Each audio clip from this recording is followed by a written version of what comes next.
আগামী ১৯ জুলাই ফিফা বিশ্বকাপ ফুটবলের ফাইনাল সহ মোট ৮টি ম্যাচ অনুষ্ঠিত হবে নিউ জার্সির মেটলাইফ স্টেডিয়ামে। এ উপলক্ষে নিরাপত্তা চাদরে ঢেকে ফেলা হয়েছে স্টেডিয়াম ও আশপাশের এলাকা। বাংলাদেশ মাঠের খেলায় না থাকলেও এবার উল্লেখযোগ্য সংখ্যক বাংলাদেশি সুযোগ পেয়েছেন ফিফা বিশ্বকাপের ভলান্টিয়ার হিসেবে কাজ করার। বৃহস্পতিবার এবারের ফুটবল বিশ্বকাপের জমকালো উদ্বোধন হয়েছে। আগামী ১৯ জুলাই নিউ জার্সির মেটলাইফ স্টেডিয়ামে ফাইনাল ম্যাচ অনুষ্ঠিত হবে। ফাইনাল ছাড়াও এই মাঠে আরও 7টি ম্যাচ অনুষ্ঠিত হবে। নিরাপত্তা চাদরে ঢাকা হয়েছে মেটলাইফ স্টেডিয়ামের আশপাশের বিশাল এলাকা। ফুটবলের এই মহারণে নেই বাংলাদেশ, তবে এবার উল্লেখযোগ্য সংখ্যক বাংলাদেশি বিভিন্ন ভেন্যুতে থাকবেন ভলান্টিয়ার হিসাবে।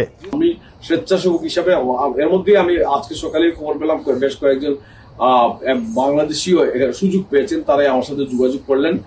তাদের সাথে হয়তো দেখা হবে এবং আমি মনে করি এটা আমাদের জীবদ্দশায় তো বটেই, এটা একটা বড় এক্সাইটিং জিনিস। ষাটঊর্ধ্ব সাংবাদিক ইব্রাহিম চৌধুরী ভলান্টিয়ারের সুযোগ পেয়ে খুশি। জীবদ্দশায় বাংলাদেশ বিশ্বকাপে খেলবে এমন আশাবাদ ব্যক্ত করেন তিনি।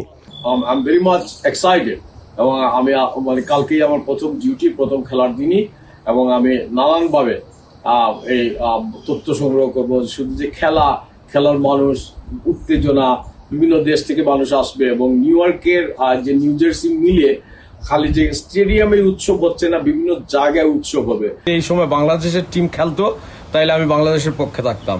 আমরা আমেরিকায় থাকি, আমাদের অস্তিত্ব, মজ্জা, আমাদের পরিবার সবকিছু আমেরিকার উপর নির্ভরশীল। আমাদের সন্তানরা আমেরিকায় বড় হচ্ছে, আমরা চাই আমেরিকার বিজয় হবে। 13 জুন ব্রাজিল ও মরক্কোর ম্যাচের মধ্য দিয়ে বিশ্বকাপের সূচনা ঘটবে মেটলাইফ স্টেডিয়ামের। Emdad Chowdhury, Dipu, TVN 24, new jersey. New York থেকে সম্প্রচারিত TVN 24 টেলিভিশন বিশ্বজুড়ে বাঙালির কণ্ঠস্বর।